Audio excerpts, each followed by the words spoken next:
2 p.m. at Salem Media's annual Faith and Liberty Summit at the Four Points Sheraton in Little Rock. My friends Dave Ellswick, Steve Marston, and our national talk show host Hugh Hewitt are also scheduled to be speaking this Saturday at 2, so don't miss it. It's days like today and tomorrow that we're really going to miss having Rush Limbaugh around.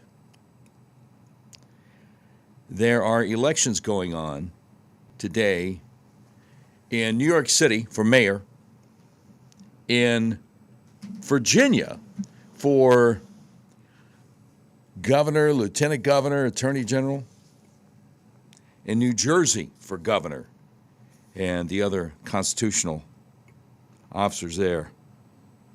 And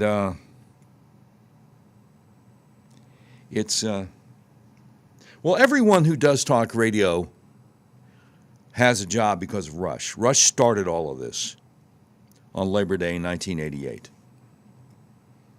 And I don't think that anyone would disagree with me.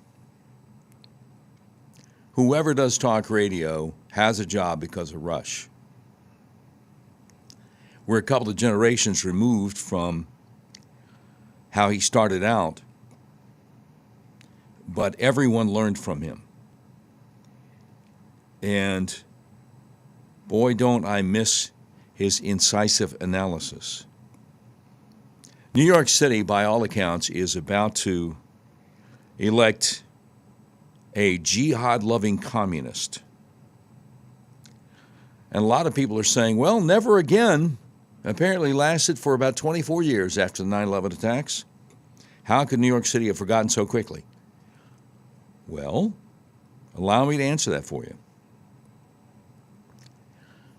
The people who are Native Americans, I don't mean American Indians, but the people who were born and raised here in New York City, the polling shows they are overwhelmingly against Mamdani. But you have a whole lot of people in New York City who weren't born here, and they like him. Either because he reminds them of the socialist policies of the countries they left, or they just like him because he's a Muslim and they want Sharia law. Now, we had Robert Spencer on recently, interviewing him about his book about Mamdani. But again, this is not like, say, a communist Muslim getting elected mayor of Blytheville, Arkansas, or Tunica, Mississippi. New York City is going to affect the rest of the country. In Virginia, you got a situation there where the guy running for attorney general really likes the idea of political violence. He really likes the idea of actually murdering your political opponents. Texts came out from 2022, late night texting a Republican colleague when he was in the legislature, and she kept on calling him out saying, hey, this is bad. Don't say these things. No, I mean it. He's leading in the polls. The Democrat running for governor, who refuses to condemn him, is also leading in the polls. So if Democrats win in Virginia, what does that tell you about the thirst of your political opponents for political violence against their opponents, which would be us? In New Jersey, the Democrat running for governor up there does not believe that public school parents down to kindergarten should be allowed to opt their children out of LGBTQ++IA, whatever. So she's endorsing child abuse. She's endorsing pedophilia. And she's got a chance to win. It's a blue state. We hope it goes red. I don't have the eloquence of Rush Limbaugh, but I learned from him, and we have to carry on the torch. We miss him terribly. There are a lot of nationally syndicated talk shows all over the country that are on the same time that he was on, and everyone is trying to do the best they can to appeal to the natural talk radio audience. Anyway, like I say, it's times like this that I think we really miss Rush. Okay, I need to share something with you. I've told you more than once, if you listen to the Doc Washburn Show, if this is not your first time listening in, I've told you more than once that John Solomon, justthenews.com, keeps reporting that the feds have already decided to impanel a federal grand jury in Fort Pierce, Florida, beginning in January, and dozens of subpoenas have already gone out, and they're going to be looking for indictments going all the way back to Lois Lerner in 2014. Now, how is that possible? How is it possible to be looking for indictments going all the way back to Lois Lerner of IRS fame, who targeted conservative nonprofits all the way back there? Well, again, it goes back to what Kash Patel keeps saying. If you have an overarching conspiracy, you can tie together and it's still going on. Statute of limitations doesn't begin to run until the day of the last crime. Can you make the case to a federal grand jury in a very red area that that's what's going on? We'll see. There are some concerns. So, Jack Posobiec over at Human Events has this scoop for us today. Peter Forand, the head of the criminal division of the U.S. Attorney's Office in the Southern District of Florida, donated over $2,300 to Kamala Harris for president and other left-wing causes just last year. Peter Forand will be in charge of the recently impaneled grand juries in the Southern District of Florida that will convene on January 12th to investigate Crossfire Hurricane and the Mar-a-Lago raid conspiracy. Peter Forand was promoted to head of the criminal division by the Biden administration, November 2023. He's close to Michael Thakur, a former federal prosecutor on Jack Smith's team, who was fired January this year for his role in the classified documents hoax. Peter Forand also oversaw former Assistant U.S. Attorney Will Rosenzweig, who was fired last month by Pam Bondi. Natalie Winters, a reporter over at Steve Bannon's War Room, exposed him for running a deranged anti-Trump blog. Under the Biden regime, the Southern District of Florida became arguably the most weaponized federal district in America. Thankfully, the new Southern District of Florida, U.S. Attorney there, Jason Redding Quinones, was recently sworn in. So Jack Posobiec asks, can Peter Forand be trusted to fairly investigate the Biden regime and Jack Smith if he's friends with them and donates thousands of dollars to them? Well, I think that's a good question. The great Hans Monkey says, we saw from the fiasco at the U.S. Attorney's Office in the Eastern District of Virginia, where Lindsay Halligan ultimately had to heroically and wisely handle everything herself, including securing the Comey and Letitia James indictments on her own, that the default assumption has to be that you simply cannot trust anyone in these offices. It's so bad that internal saboteurs tried to block the termination of the 7-year-old last remaining Mueller-era prosecution, and it only got done because Ms. Halligan took it on personally. The entire DOJ apparatus has been subverted, infiltrated by Democrat and resistance operatives at every level. Until these people are fired, demoted, or at least sidelined, we'll keep seeing the same pattern with every major case, whether it's Schiff in Maryland or the Mar-a-Lago raiders in Florida being quietly sabotaged from within. Now, that's a real concern. And if you know anybody in the Trump administration, you need to kind of pass that on.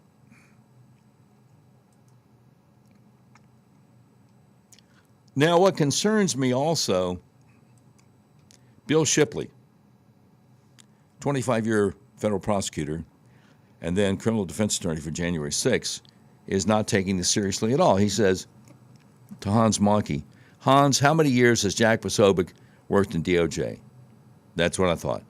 The Southern District of Florida U.S. Attorney was handpicked, and he has already been confirmed by the Senate. He was a Florida state court judge who had previously been an assistant U.S. attorney. He has 100% control over every position in his office, including who serves as criminal chief. This has zero in common with the Eastern District of Virginia. No.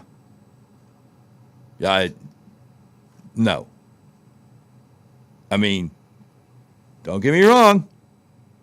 Shipley is a really sharp fella. But if he's unwilling to consider the possibility that somebody in your office, an underling, can sabotage you, I don't know what to say, man. We've seen it happen before, haven't we? How many cabinet heads sabotaged Trump? I know, apples and oranges. Come on, give me a break, man. Give me a break. It is my fervent hope, my hope and my prayer that this Peter Forand guy is fired with cause before the federal grand jury is impaneled January 12th. That's what I want to say about that. But I feel like it's my obligation to report on this stuff to you because, again, the idea, you know what they always say, you can get a grand jury to indict a ham sandwich.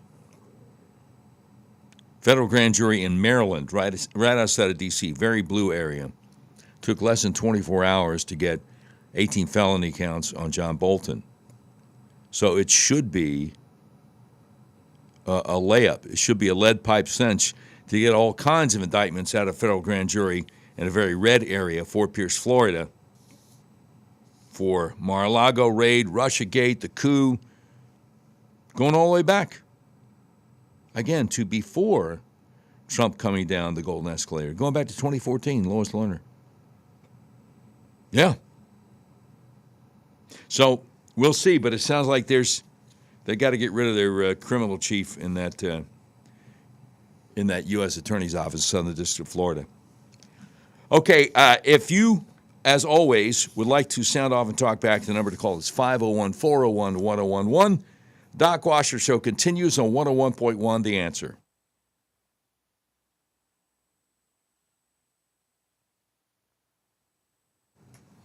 Hey, I know health insurance can be confusing, but the really good news is I also know somebody who can help you. Tammy Chase owns an independent insurance agency in Maumelle, and she actually takes the time to sit down with you in person and explain everything in plain English. Now, whether you're a good bit under 65 years old, just trying to figure out family health, dental, vision coverage, or you're nearing Medicare age, feeling overwhelmed by choices, Tammy Chase handles it all. She works with multiple insurance companies, so you're not limited to just one option. She finds what works for your situation and budget. She can help you sign up for Medicaid, too. But here's what really sets Tammy Chase apart. She doesn't just sign you up and disappear. Tammy and her team are there start to finish. When enrollment periods come up, Tammy Chase helps you review and make changes, even with specialized plans like cancer, heart attack, and stroke coverage. If you're tired of feeling confused about insurance, visit TammyChaseInsurance.com. Trust me, having someone local who actually cares makes all the difference. The website again is TammyChaseInsurance.com.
One 101.1, The Answer. Doc Washburn Show continues. Rick Sanoff and Talk Back, 501-401-1011. My first public appearance since returning to Little Rock Radio will be this Saturday, 2 p.m. at Salem Media's annual Faith and Liberty Summit at the Four Points Sheraton in Little Rock. So come see us. Anybody remember something called the OAN Network, One American News? It was too conservative, too effective, so it got kicked off of most cable systems in America. Good luck trying to find it on your cable system in Central Arkansas. I mean, there might be one. I don't know. Anyway, Chanel Rion, a great reporter of One American News. And on her show tonight, she's talking about Kash Patel fishing off Russiagate. But the right is losing the plot. CAIR, C-A-I-R, Council on American Islamic Relations, and Muslim Brotherhood fanatics are bragging about how they funded and put Zohran Mamdani in place. And is anybody going to do anything about it? Again, I want U.S. Senator from Alabama and former Auburn football coach Tommy Tuberville to run for president in 2028 because he's the only guy in the U.S. Senate to have the guts to propose a bill to outlaw Sharia law in the United States of America. And the last time I checked, just the other day, not one co-sponsor. Not Tom Cotton, not John Bozeman, not one co-sponsor. So when you have the guts to say, hey, Sharia law needs to be against the law in the U.S., that right there is really something. Now,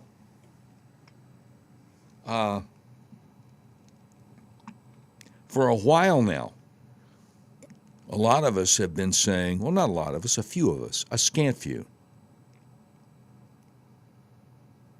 have been saying, why isn't anyone talking about the genocide in Nigeria? Muslims slaughtering thousands of Christians in Nigeria. Well, President Trump is talking about it, and he says, if the Nigerian government doesn't stop it, we will. And the president of Nigeria is like, what are you talking about? That's not going on in my country. So he's a bald-faced liar who obviously is controlled by the Muslims. Secretary of State Marco Rubio has reinstated Nigeria on the Religious Freedom Watch list, reversing the Biden-era removal amid ongoing persecution of Christians. That was reported this morning on Fox and Friends. So God bless him for that. Okay, let's talk about the government shutdown here for a minute. White House press secretary today said Republicans need to play tough and they need to play smart. Caroline Leavitt said, that's how the president feels. We know that Democrats, if they are ever given a chance of power again in this city, they will absolutely take away the filibuster. So, you get all these people complaining about not getting their SNAP benefits, et cetera, et cetera. Do what Harry Reid did a few years back. See, you used to be able to filibuster nominations for federal judgeships. And Harry Reid said, you know what? We're just going to go ahead and put Obama's judicial nominations on federal courts. If it takes just 50 votes plus the vice president being the tiebreaker, yeah, forget your filibuster. Filibuster's gone. We're not going to do filibuster on federal judicial nominations anymore. That's what Harry Reid said, Senate Majority Leader at the time. Senate Minority Leader Mitch McConnell said, Harry, you might regret that at some point. Oh, I got to do a thing here.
101.1 The Answer. Doc Washburn Show continues. You can sound off and talk back. 501-401-1011. My first public appearance since returning to Little Rock Radio will be this Saturday. I'm scheduled to speak at 2 p.m. Saturday at Salem Media's annual Faith and Liberty Summit at the Four Points Sheraton in Little Rock. My friends Dave Ellswick, Steve Marston, and our national host, Hugh Hewitt, are also scheduled to speak. But my time is 2 p.m. this Saturday, 4 Points Sheraton in Little Rock. I hope that you will join us. All right, I need to share some good news with you. This is breaking just a few minutes ago. Matt Margolis over PJ Media. Articles of impeachment filed against rogue Judge Jeb Boasberg. If you know who this is,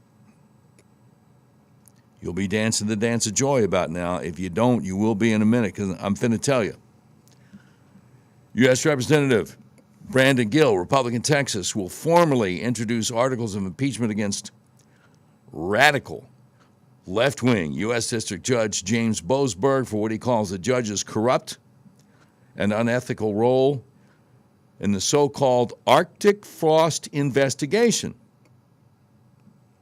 Well, so Brandon Gill told Fox News Digital, Chief Judge Boasberg has compromised the impartiality of the judiciary and created a constitutional crisis. He is shamelessly weaponizing his power against his political opponents, including Republican members of Congress who are faithfully serving the American people within their jurisdiction. Judge Boasberg was an accomplice in the egregious Arctic Frost scandal, where he equipped the Biden DOJ to spy on Republican senators. His lack of integrity makes him clearly unfit for the gavel. I'm proud to once again introduce articles of impeachment against Judge Boasberg to hold him accountable for his high crimes and misdemeanors. Now, the articles of impeachment accuse Boasberg of authorizing unconstitutional subpoenas and non-disclosure orders as part of the FBI's Arctic Frost probe, which, of course, was signed off on by special counsel Jack Smith. These orders targeted Republican members of Congress, including Senators Ted Cruz, Josh Hawley, and Marsha Blackburn, while they were engaged in their official legislative duties violating Article I protections. Judge Boasberg is also accused of allowing the DOJ to prevent AT&T from informing Senator Ted Cruz about a subpoena for his records for at least a year, citing baseless claims that Ted Cruz might destroy evidence or that Ted Cruz might intimidate witnesses. The resolution argues that Judge Boasberg's actions directly violated U.S. Code 26628, which protects Senate offices from such secret orders. The resolution further alleges that Judge Boasberg enabled politically motivated subpoenas against conservative organizations like the Conservative Partnership Institute and America First Policy Institute, as well as individuals such as former Assistant Attorney General Jeffrey Clark, former New York Mayor Rudy Giuliani, former White House Chief of Staff and Congressman Mark Meadows, and Jenna Ellis, spokesperson for President Trump, suggesting that the court was weaponized to suppress political opponents. And, of course, that's exactly what happened. The resolution concludes that Judge Boasberg's conduct demonstrates a pattern of impropriety and a failure to uphold constitutional limits, making him unfit to serve and warranting removal from office. Amen. See, now the problem is not one Democrat's going to vote for this. I hope all the Republicans do. Judge Boasberg has faced mounting criticism for months over his blatantly partisan injunctions against the Trump administration. Rulings that many legal experts say have no constitutional foundation.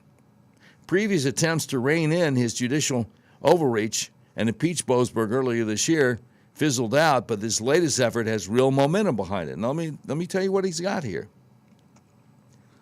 Representative Byron Donalds, Republican of Florida, said at a press conference today, Judge Boasberg, who was entrusted to sit on the bench, to be impartial and to be non-political, and to basically review cases in front of him and determine the constitutionality and the legality of the claims in front of him, has taken it on his own to be a hyper-partisan judge, going after Republicans, signing off on subpoenas that are unlawful, and he signed off on them just to get his political rivals.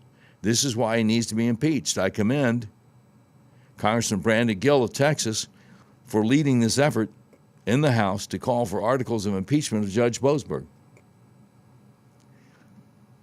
Now, to wrap this up, Matt Margolis, PJ Media, says, the judiciary was never meant to be a playground for partisan power. Congress has not only the right, but also the obligation to act. This is a test of whether America's institutions will defend fairness or protect corruption that hides behind a robe and a gavel. The House must stand firm and remind the nation that no one, not even a judge, is beyond accountability.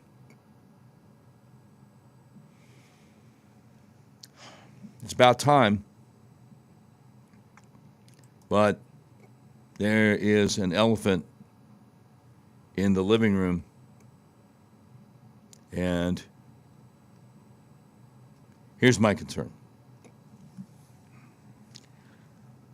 I don't know if you know how this works, but to impeach someone, and it doesn't have to be a president, because usually when you use the word impeach, people naturally think of president. There have been several presidents impeached. Most notably, Andrew Johnson, who was Lincoln's successor, Bill Clinton, and Donald Trump. But it's also possible to impeach other folks, including judges. Regardless, here's how it works. Somebody in Congress comes up with articles of impeachment, in the House, that is, in the U.S. House, and they hold a vote. And if majority of the representatives in the U.S. House vote in favor of one or more articles of impeachment, then the members of the impeachment committee go over to the Senate and they have a trial in the Senate. So you're impeached in the House, but then you have to be convicted in the Senate after a trial. Well, the problem with that is you have to have 2/3 of the senators vote to convict the person who's impeached in the House. So if you got 100 senators in the U.S. Senate, 2/3 of that is 67. Now, the Senate is a very political place, and it's almost inconceivable that you're ever going to get 67 votes to impeach anyone. Because by and large, senators tend to vote on party line. Now, I'm not saying that Texas U.S. Representative Republican Brandon Gill should not push for this impeachment, because he certainly should. But what I am saying is, a lot of people don't understand that being impeached basically means you're indicted by the House, and then you have a trial in the Senate.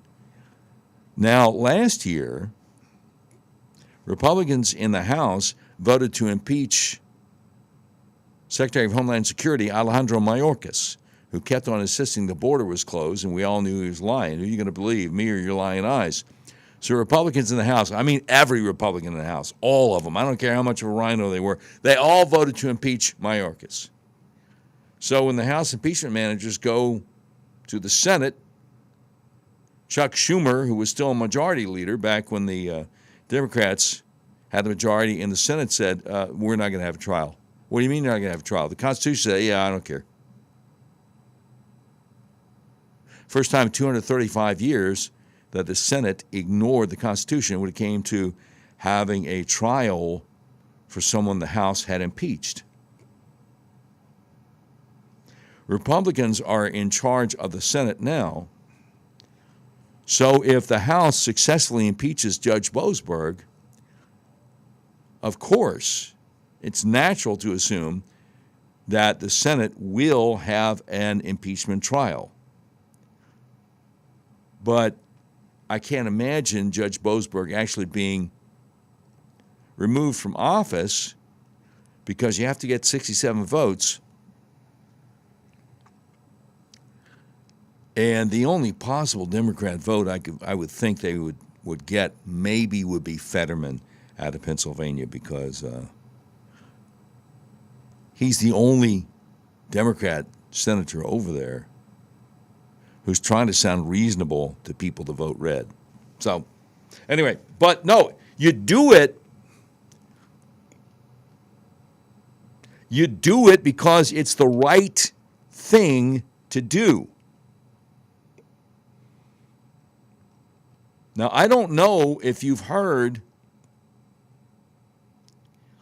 but the FBI arrested 2 men in connection with an explosion at the medical school at Harvard University. Had you heard that in the news? It's kind of a big deal. But again,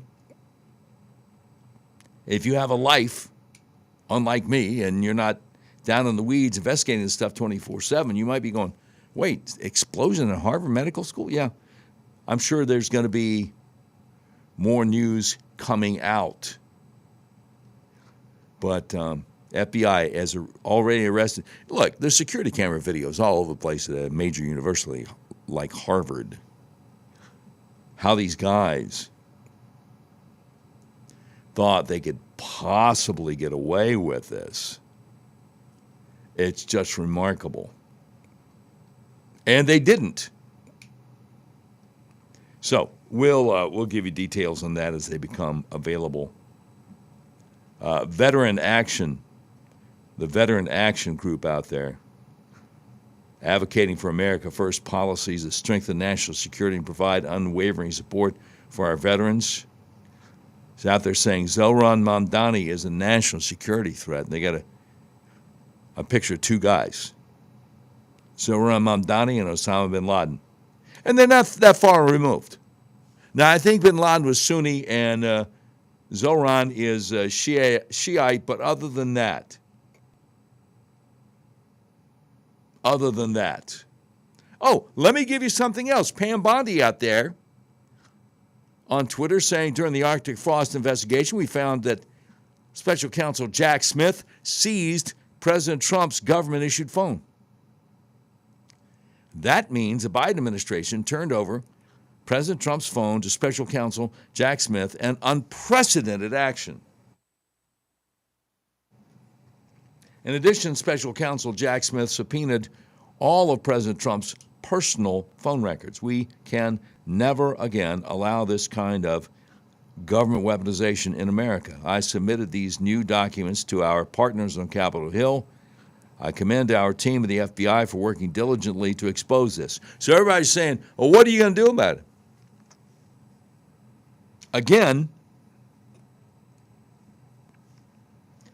federal grand jury to be impaneled January 12th, Fort Pierce, Florida. I hope that grand jury will do a lot about it. There are a lot of people who need to be indicted. That's my story, and I'm sticking to it. You want to sound off, talk back? Number to call is 501-401-1011. The Doc Washburn Show continues on 101.1 The Answer.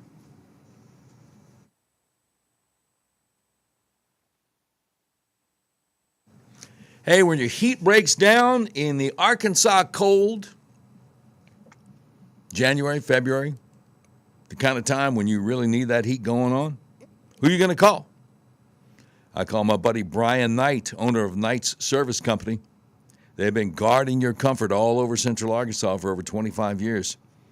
Brian Knight is my friend. I trust him.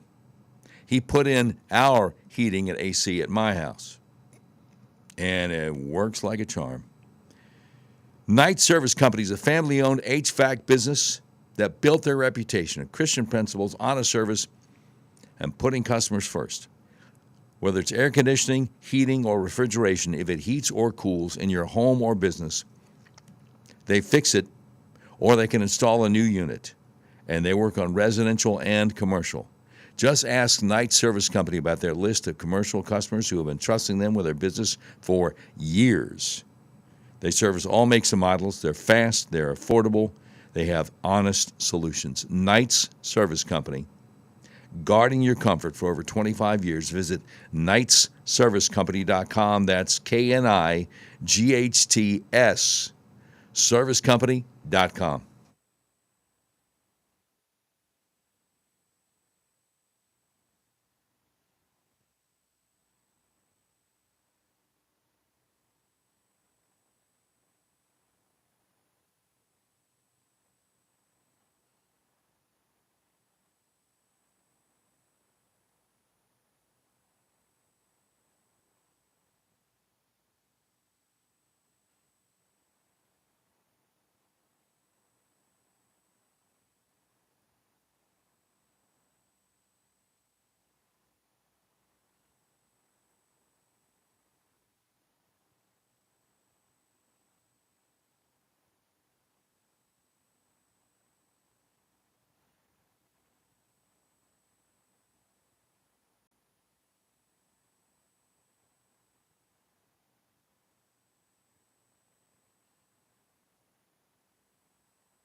One 101.1 The Answer. Doc Washburn Show continues. Sound off and talk back. 501-401-1011. Breaking news out of Louisville, Kentucky. This video is going to go viral. Aerial footage showing the UPS cargo plane crash near the Louisville, Kentucky airport. Police confirm there are victims. Boy, it looks like there's fire going a long ways. Pray for the families of the victims. Yeah, this looks really bad. Let me grab because that's just the video. Okay, WLKY, CBS News in Louisville, Kentucky. Says a plane has crashed at Louisville's International Airport. Metro Safe said reports of an explosion were made near Grade Lane and Fern Valley Road, if you know anything about Louisville. Louisville Metro Police Department said injuries have been reported. There's a shelter-in-place issued within a 5-mile radius of the airport. Oh, man. Flames can be seen for miles away, and there's a lot of debris flying. WLKY, CBS News out of Louisville, has a crew headed to the scene to gather more information. And we'll have updates for you as they become available. You know what? This is so weird. It reminds me back when I was out of work auditioning for talk radio jobs. And I had a little home studio in Panama City, Florida. And one of the jobs I auditioned for was a big 50,000-watt AM station, talk radio station in Louisville back in 2013 or 2014, I think 2014, before I got a job in Little Rock. And there had been a UPS plane crash in the Louisville area. And that was kind of like breaking news we were talking about for my 2-day audition there. But it's on social media, and the video out there of not only the smoke, but it looks like the fire itself is probably several blocks long. And of course, UPS has these big jets, probably jumbo jets, I guess, because they move a lot of the stuff that people ship. The two big companies in America, FedEx, which Little Rock could have had back in the day. Young Steve in producing here for a moment, shaking his head, yes. Oh, long-timers around here know that story. Memphis got instead. I guess City Fathers in Little Rock didn't want FedEx, right? That's ridiculous. That'll never work. That'll never get off the ground. What kind of idea is that? Because they didn't want to expand the airport. Well, see, if they'd only changed the name to Clinton National Airport back in the 70s, then, of course, there would have been an impetus to... What do you mean nobody knew who Bill was in the early 70s? Oh, okay, all right. Anyway, sorry, I guess I shouldn't be, trying to do humor at this time, because I'm telling you, when you see this video out of Louisville, and it's all over social media, I don't know if it's on Facebook yet, because I'm hardly ever on Facebook, because I'll just tell you, Twitter, or X as they call it now, is where news breaks. Facebook is not where news breaks. Facebook is where people will tell you that Steven Tyler is going to be part of the Turning Point USA Super Bowl halftime alternative, and just ridiculous stuff that people just make up. And the majority of Facebook people are like, oh, that's great, man. I always liked Aerosmith, but boy, I like him more now. I'm like, wait, why do you believe everything you see on Facebook? You don't realize people can lie to you on Facebook? What do you talk about, man? God bless Steven Tyler. Okay, have fun, y'all. But Twitter's where actually news breaks. Facebook's where people just make stuff. Well, people do make stuff up on Twitter, but when the tweet links to a TV station, a legit TV station out of Louisville, Kentucky, and they've got legit breaking video of fire going for blocks long. It's just very concerning. I'll never forget when the space shuttle blew up back in the 80s. It's, I guess, 7 people killed. It blew up shortly after it took off from the launch pad at Cape Canaveral. Killed 7 people. One of them was a teacher, Krista McAuliffe. I'll never forget it. And somebody, it's been almost 40 years ago, but somebody had the observation that as dangerous as space travel is, it's kind of a miracle almost that something bad like that hadn't happened already at that point. I mean, you had the fire in the Apollo spacecraft that was still on the ground in, I think, 1967, that killed the 3 guys that were sitting there in the spacecraft, not even getting ready to take off, just training. But the first time something actually blew up in the sky was, I want to say, late 85, early 86, something like that, the space shuttle. So I think we probably all know people who are like, no, I'm not getting on the plane because, it's too dangerous. Anyway, I guess more coming up.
101.1 The Answer. Doc Washburn Show continues where you can sound off and talk back. 501 401 1011. My first public appearance since return to Little Rock Radio is scheduled for this Saturday, 2 p.m. at Salem Media's annual Faith and Liberty Summit at the Four Points Sheraton in Little Rock. My friends Dave Ellswick, Steve Marston, and our national talk show host Hugh Hewitt also scheduled to speak Saturday, but I'll be speaking at 2 p.m. Saturday at the Four Points Sheraton in Little Rock. Don't miss it. Okay, so General Dwight David Eisenhower once said, plans are useless, planning is indispensable. And so when you do what I do, you kind of, well, ever since the last show, you've been kind of collecting stuff, and you got a bunch of stuff, and you don't know how much you're going to be able to get in, how much you're going to be able to talk about, but you save stuff that you find in the news. And then there is a huge fire at Muhammad Ali Airport in Louisville, Kentucky, and that kind of takes over for a minute. Oh, my goodness. I'm looking at a video that I had not seen before just a moment ago. Pat Kavlin, meteorologist over KHOU 11 out of Houston, and an occasional storm chaser even. Pat Kavlin, meteorologist, News Channel 11 out of Houston, has an embedded video here that is unlike anything I've seen since I found out about the accident and the Louisville airport. He says, video circulating now online shows the moments that the UPS MD-11 crashed near the Louisville airport. It looks like there may have been an engine fire past the point of no return and could not the takeoff in time. Okay, so he was trying to take off. This is not a landing.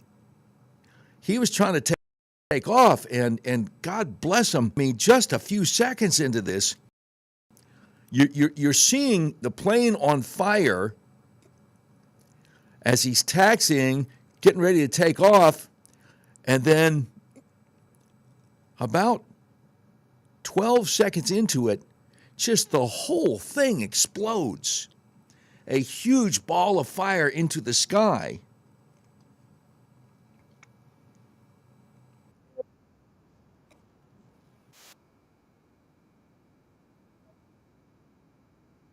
None. Now, of course,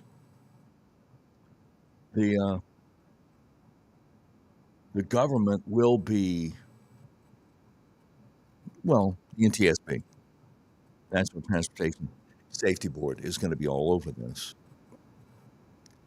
Grok, which is the AI over there on X, Twitter, says updated reports from CNN, New York Times, and local sources confirm UPS MD-11 cargo plane crashed near Louisville's Muhammad Ali International Airport today, sparking a fire, prompting a 5-mile shelter-in-place order with reported injuries. Well, see, that's not right, because the plane was trying to take off. So is it really a crash? See, most of us who are not aeronautically trained, when we hear the words airplane crash, we naturally assume that means that a plane was trying to land. Pardon me, I hit the wrong button. How gauche of me. But in this situation, the plane wasn't trying to land. It was trying to take off. And no wonder there is a 5-mile radius shelter in place, because there are clearly buildings on fire in the airport area. Okay, wait a minute. I just said something stupid. 5 mile radius, shelter in place. How about a 5 mile radius? Get out of there.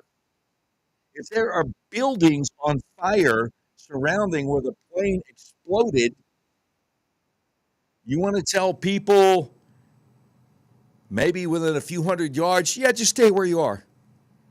You know what this reminds me of? World Trade Center, September 11th, 2001.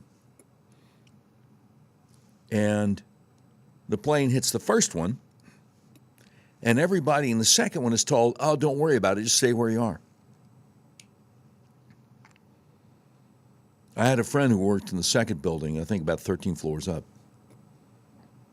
And he told me that he knew some people who worked for Cantor Fitzgerald, which was, their offices were high up in the first tower that got hit first. And he had seen them as everybody's kind of reporting to work early, and, hey, come on up, man, we're going to have a big breakfast. Yeah, okay, well, look, I got to do some international phone calls over in my office in, this tower, but I'll try to get up there in a little bit. And so he said that after the first plane hit the first building, and then there was kind of a jarring thing, kind of a bump or whatever, and he didn't realize that a plane had hit his building yet, and his cousin called up from the Bronx. His cousin Charlie said, get out of there now. Well, they're telling everybody to stay in. No, you don't understand. A plane hit the first tower, a plane hit the second tower. You got to get out of there now. So somebody help me. If you have any experience in emergency preparedness, please tell me why it makes sense to tell people within a 5-mile radius of the airport where the plane exploded and their buildings on fire, shelter in place. Why doesn't it make sense to tell people to get in your car, truck, van, or SUV and start driving away from the airport? Wouldn't that make sense? For the life of me. For the life of me, I don't understand. Again, it reminds me of September 11th, 2001. We used to call it EBS, but for the past 25 years, I guess it's EAS. It used to be Emergency Broadcasting System. Now it's Emergency Activation System. So that's what's supposed to kick in with all the radio and TV stations when there is an emergency. They didn't do it in New York City. 3,000 people killed, and they didn't activate the EAS system. I mentioned it one time in passing a few days later to a guy who's general manager of a TV station in Panama City, Florida, where I was doing a morning talk radio show. He said, well, they probably didn't want to alarm people. And I'm like, excuse me? I think if you have planes hitting the tallest buildings in the city, that might be a good time to alarm people. Okay, you got this from WDRB TV. UPS plane catches fire and explodes while taking off from Louisville's airport. Video shows the UPS plane catching fire and exploding as it took off Tuesday evening from Louisville's airport. Well, it'd be Tuesday afternoon, right? Police and fire crews are responded just after 5 p.m., so that's Eastern time, to a reported plane crash near the Louisville Muhammad Ali International Airport. Video, which you can watch above, shows a plane attempting to take off southbound from the airport with a fire burning off the left wing. Shortly thereafter, the plane explodes. A MetroSafe supervisor said the call was for a reported explosion in the area of Fern Valley Road and Grade Lane. Louisville Metro Police said there's an active scene with fire and debris. A shelter-in-place was issued just after 5:30 p.m. That'd be 4:30 our time for everything within 5 miles of the airport until further notice. Okay, that could wind up getting people killed. It could. So say you live less than a quarter of a mile away from the airport, and there's blazing fire all over the airport, and they tell you not to move. Shelter in place. I mean, how does that make sense? The map below, they got a map embedded here, shows a 5-mile radius from the airport. An updated alert, 6:04 Eastern, 5:04 Central, said the shelter in place had been expanded to include all areas north of the airport all the way to the Ohio River. According to a statement from the FAA, UPS flight 2976 crashed around 5:15, that's 4:15 Central, after departing from the Louisville Muhammad Ali International Airport en route to Honolulu. No, but it didn't depart. We saw it taxiing down the runway with the left wing on fire, and then it explodes on the runway. No, not after it departed. Well, look, here's the deal. In what they call the fog of war, sometimes there are details that are reported incorrectly as they're trying to figure out what in the world is going on. And that's just one of those things. The statement from the FAA continued, quote,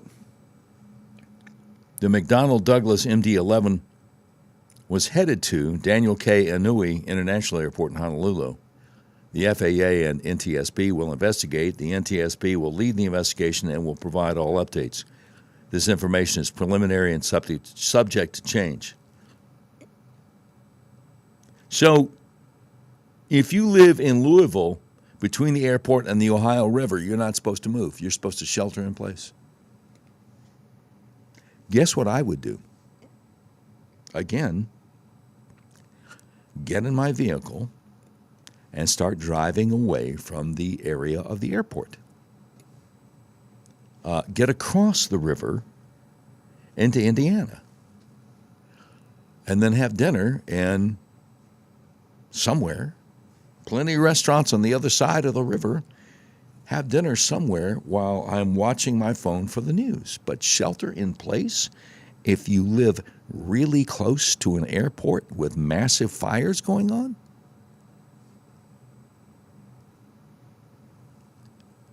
Typical government incompetence. I'm sorry, that's the way it looks to me. If you think I'm way off base, feel free to tell me why. 501-401-1011. I might be wrong, but I don't think I am. Doc Washburn Show continues on 101.1 The Answer.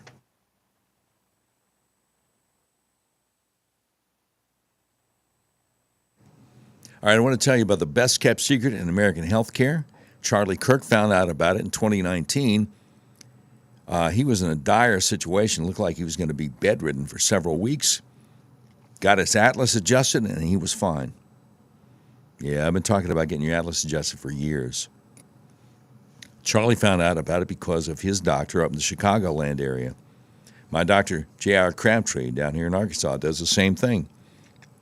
Do you struggle with sinuses, allergies, dizziness, vertigo, blood sugar issues, fibromyalgia, eczema, psoriasis, even migraines? Well, the Arkansas Upper Cervical Center might be able to help you like they've helped so many people I know. Here's how. Your skull weighs somewhere between 8 and 15 pounds, rests on the C1 or the atlas, the top bone of your spinal column, which only weighs 2 ounces. So it's really easy for that little atlas bone to get out of alignment. And if it does, that's right where your brainstem is, that imbalance can cause your whole spinal column to get kinked up like a chain. When that happens, your central nervous system isn't able to communicate with the rest of your body as God designed it to do. Now, I suffered from severe hay fever for weeks, 5 or 6 weeks, every spring, had migraines my whole life. After I got my atlas adjusted, the hay fever and the migraines disappeared for good. Whatever you suffer from, do yourself a favor. Call my friends at the Arkansas Upper Cervical Center for a free consultation. Visit the website. All the contact info is on the website, turnmypoweron.com. They have helped so many people I know. The website again, turnmypoweron.com.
One oh one point one, The Answer. Doc Washburn Show continues. Sound off and talk back. 501-401-1011. My first public appearance since return to Little Rock Radio will be this Saturday, 2 p.m. Salem Media's annual Faith and Liberty Summit at the Four Points Sheraton in Little Rock. Don't miss it. I'm befuddled by what's going on. This terrible, terrible accident at Muhammad Ali International Airport in Louisville, Kentucky, in which a UPS plane trying to take off blew up, and their building's on fire. And there is a shelter-in-place order for anybody within 5 miles of the airport, which doesn't make any sense. Fortunately, though, we do have a caller, Mike in Benton. Mike, my producer tells me that you're actually a pilot. What am I getting wrong here, brother? No, you're correct, Doc. Hey, it's good to have you back, man. I listen to you on the other station, so glad to have you back, man. Thank you. Yeah, so let me caveat this. I'm a military pilot, but I have flown multi-engine airplanes and all this stuff. Yeah. So what it looks like to me, I've seen the video. I got some buddies. We have a group chat, and there's actual video on there. And what it looks like to me, man, the left engine failed after, we call it refusal speed. Speed you accelerate to, and if you lose an engine, you can't stop in the remaining runways. So they tried to get it airborne from what I saw, and they had loaded down with fuel, cargo, I'm sure, and then it appeared to me it was airborne. And then it obviously couldn't maintain flight and crashed. And the only thing I can think of, man, is it might have had some hazardous cargo on board, or the fumes from the fuel possibly is the only reason why we shelter in place for the military. Okay, so let me ask. Obviously, I don't have a kind of trained eye that an actual pilot would have. So to me, it looked like it was taxiing. He was going to try to take off, but I didn't think he ever got into the air. But the main concern, the main point of interest for people is what you just tried to explain to me, and you spoke plain English. But, Mike, I'm not all that bright. So maybe you can explain a little bit about this shelter-in-place order. I mean, if you live less than a quarter of a mile from the airport and there is just toxic smoke all over the place, why wouldn't you want to get in the car and drive away from the airport direction, just in the opposite direction? What am I missing here? Well, I guess you could if you turn your AC off and close the vents and all that stuff. But, the toxic fumes, they instruct us, you're supposed to, get in a central room in your house or whatever and basically not allow any outside air in. So Okay, that's the only thing I can think of. That makes sense. That makes sense. But the concern here is I'm seeing a video now, and, any international airport is going to be in a heavily congested area, and, you're going to be pretty close to, at least in one or more directions from the airport, of maybe residential neighborhoods. And what are the fire spreads? This is not the kind of thing where you just have like a single wide on fire and the fire department shows up and they put it out in a few minutes. What if the fire spreads and you're sheltering in place? I get it about the toxic fumes, but, I'm just concerned about the possible spread of the fire. No, I mean, that's a valid argument there. You mentioned also, you'd have to look at the wind direction, which way the wind's coming from. Yeah. And I don't know the cargo load on that plane. I'm sure they have a manifest and all this stuff, and there's protocols in place. So sure. I haven't seen the shelter-in-place order or anything like that. Well, the TV stations, a lot to learn. The TV stations up there, I mean, first they were saying within 5-mile radius, and then it's saying actually north of the airport, shelter in place all the way to the Ohio River. And I'm just like, okay, toxic fumes, but it's being reported it was taking off for Honolulu. So obviously it's going to be full of fuel to get from Louisville to Honolulu, right? We got about a minute. Yes, sir. Yes, sir. Yeah. Absolutely. Oh, buddy.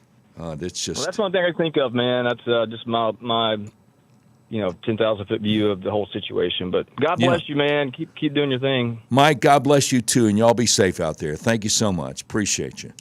Wow. That's shelter in place because the toxic fumes. That part makes sense. And so I appreciate Mike giving that perspective from being a pilot. And that's one of the wonderful things about talk radio is you have people from all different kinds of walks of life who can give you crucial information. But like he said, if you want to run from the house to your car, maybe a wet, damp washcloth over your nose and then close all the vents in the car and then take off because you're concerned the fire will spread, okay, that's one thing. But you got to be concerned about those toxic fumes. That's the other thing. That's a tough one. All right, details as they become available as the Doc Washburn Show continues right here on 101.1 The Answer.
101.1 The Answer.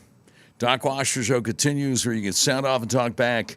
501-401-1011. My first public appearance since returning to Little Rock Radio will be this Saturday, 2 p.m. Salem Media's annual Faith and Liberty Summit at the 4 Point Sheraton in Little Rock. My friends Dave Ellswick, Steve Marston, and our national host, Hugh Hewitt, will also be speaking.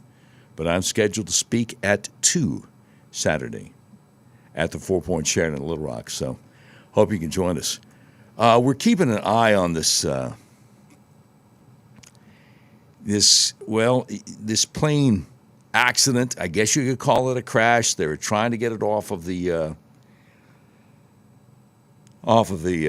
runway at Muhammad Ali International Airport in Louisville.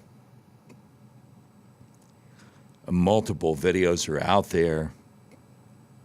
The left wing was on fire. And the video, the really descriptive one I've seen, the thing just explodes. The whole plane explodes. And you have fire at this major airport in a big city. Blocks long fire. And I really appreciate hearing from a listener who's a pilot,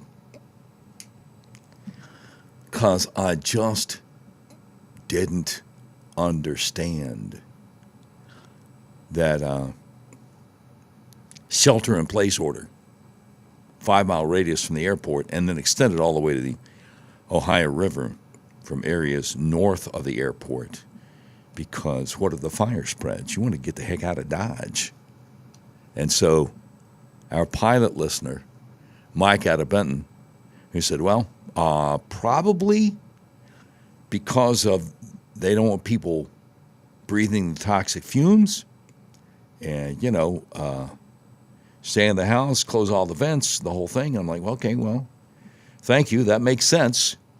But if you're, less than a quarter mile away and you're concerned that they don't have the fire under control and it might be headed your way, then you got to try to get in the car and, have all the outside air turned off. And he certainly agreed with that.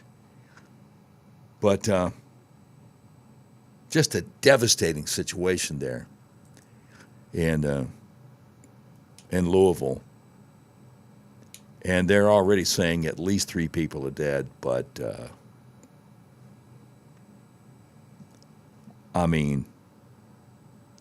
it's one thing to say, okay, well, if UPS cargo plane only had 3 people on it, but the explosion was so massive, you wonder about people on the ground, And that is a developing story that we will keep our eye on. Because it's such a big deal.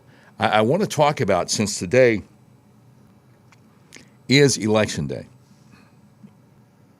Not here, but New Jersey, Virginia, New York City, where they're apparently about to elect a radical communist Muslim, which would be a bad thing for the whole country. And we've talked about that at length.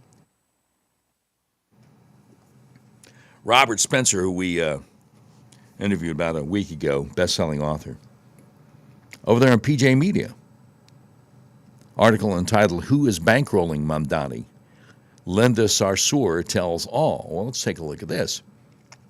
One of the more noxious aspects of Zohra Mamdani's campaign to be mayor of New York City is the reappearance of Linda Sarsour, the far left, oxymoronically hijab-wearing feminist activist. Like, how can you wear a hijab and be a feminist? Who rocketed to international fame some years ago as the hate-filled face of the leftist Islamic alliance, glossing over the human rights abuses of Sharia law. Oh, kind of like Tucker did recently. Did you hear Tucker Carlson? Ridiculing people who said they don't believe in Sharia law or Islam because Islam just means submitting to God. What could be the problem with that? And he's laughing in derision. Anybody has a problem with it. Don't take my word for it. You can find it. Anyway, as it turns out, Linda Sarsour has not been enjoying a comfortable George Soros financed retirement. She has been working on what she calls the quiet side of the Zohran Mamdani campaign. Quiet side or not, however, Sarsour has been loquacious of late, and what she has been saying should give every New Yorker pause, although it probably won't. In an Instagram live stream that she posted on Saturday, but later took down, Linda Sarsour declared that she was determined to keep the pressure up on Mayor Mamdani to dismantle the Strategic Response Group, which is the New York Police Department's counter-terror unit, which is also responsible for policing protests. She vowed, if Zohran's going to be the mayor of New York City, he's going to shut down the Strategic Response Group, which is what Zohran has committed to. Now, who in his or her right mind will want to shut down counterterrorism policing in the American city that has suffered the most from terrorism? The supposedly quiet Linda Sarsour has kept on talking and now has revealed that as well. The indispensable Canary Mission, which tracks and documents anti-Semitic activity, on Monday released a video of Linda Sarsour saying, and I quote, "Right now, I'm a little more quiet because I'm on the quiet side of this race, but I'm going to tell you that once November 4th comes around, I will tell the story.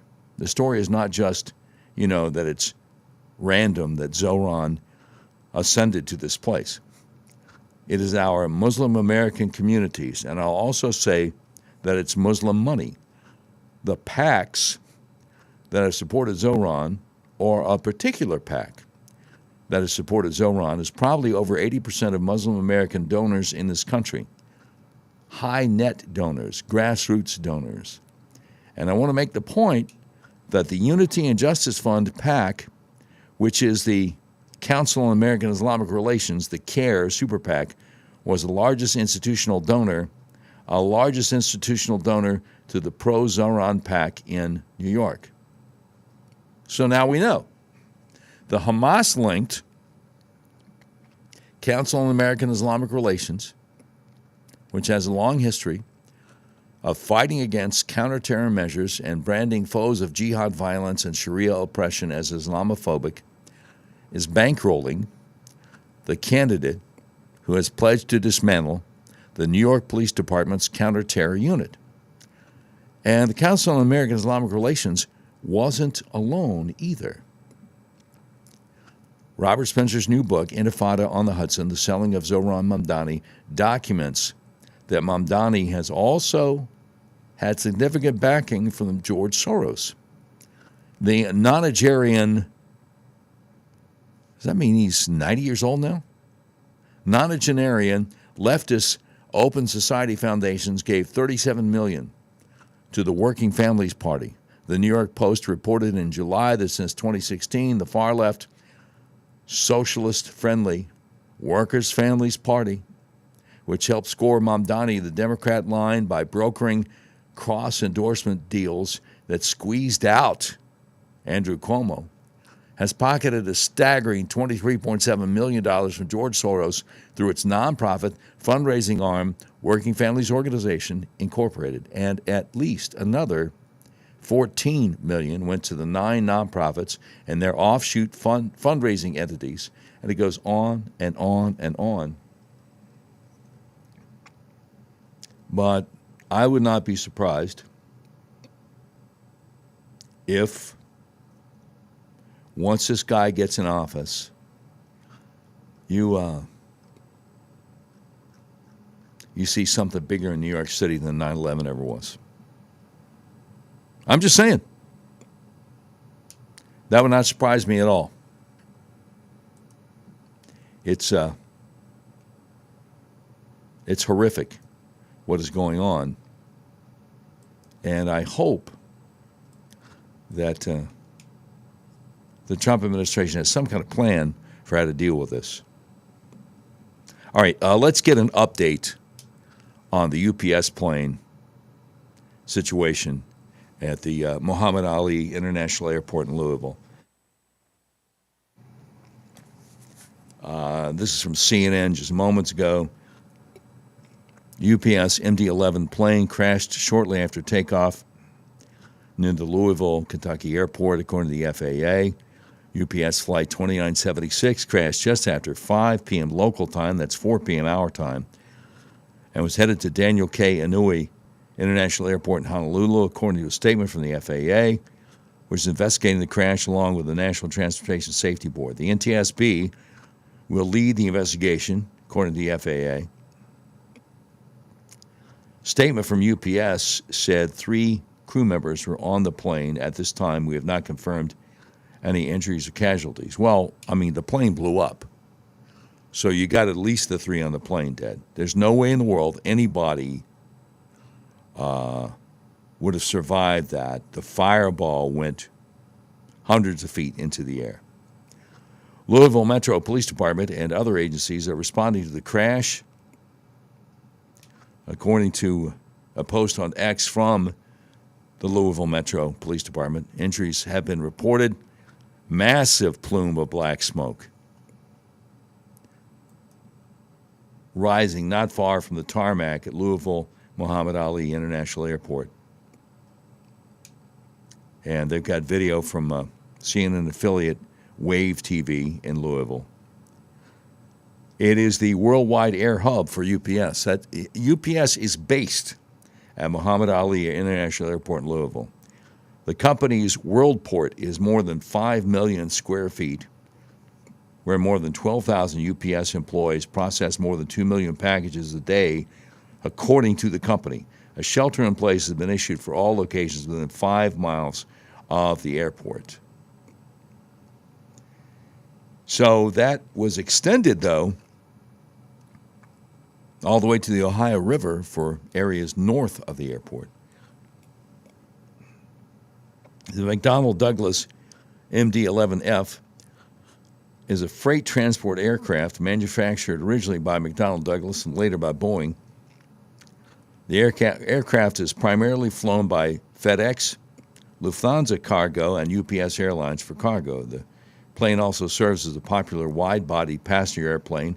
After it's first flown in 1990, the aircraft involved in Tuesday's crash was built in 1991. Okay, forgive me. I'm not trying to be indelicate. I don't want to sound ignorant. But is it a really good idea to still have a plane in service 34 years after it was built?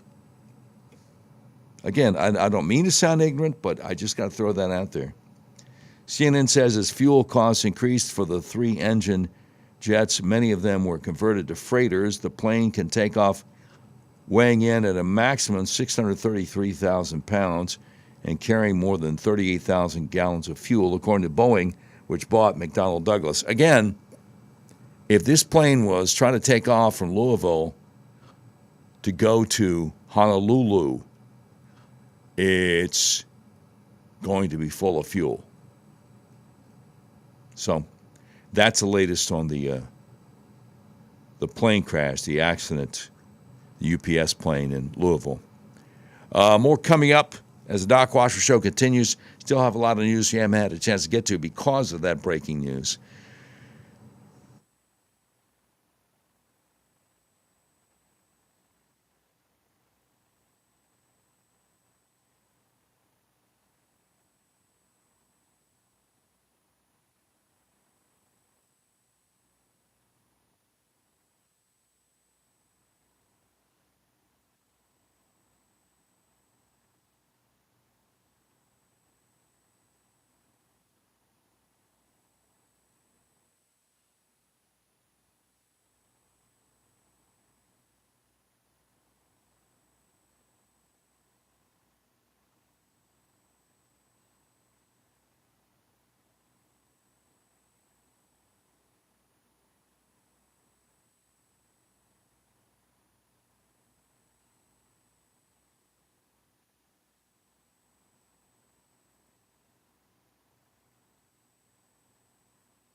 101.1 The Answer. Doc Washburn Show continues, so you can sound off and talk back.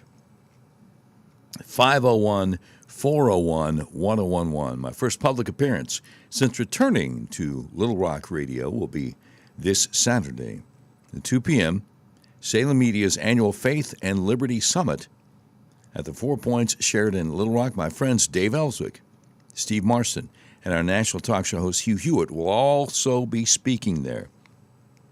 But I'm scheduled to say my piece at 2 p.m. this Saturday at the 4 Points Sheraton in Little Rock. So, looking forward to that. Well, anybody remember Obama speechwriter Ben Rhodes? Yeah, he's a podcaster these days. Just about everybody is. On MSNBC. So Ben Rhodes said yesterday, tomorrow, New Yorkers in my beloved hometown have a chance to write the first chapter of the America that will come after Trump. Voting for Zohran Mamdani is an act of hope, defiance, and community all at once. Well, how about that? So the mask is off. A guy that I follow, a podcaster I like, Daniel Mayle, called Ben Rhodes Mr. Hamas. That's certainly what it sounds like, isn't it? All right, back to the Louisville situation. This is just from less than 10 minutes ago from Louisville Mayor Craig Greenberg out there on X. He said, Rachel and I are praying for victims of the UPS plane that crashed during takeoff at 5:15 p.m. Again, that's Eastern. It's 4:15 Central. We have every emergency agency responding to the scene. There are multiple injuries, and the fire is still burning. There are many road closures in the area. Please avoid the scene. The plane was carrying 280,000 gallons of fuel. We'll have a briefing soon with Governor Beshear. We'll provide more details as they're available. 280,000 gallons of fuel. You know, I don't know if you've seen the video yet. It's viral out there. But, well, first of all, the plane was going down the runway. And the left wing was on fire. Tried to get off the runway. The whole thing blew up. And just several stories high. Just a firebomb. All right, that is the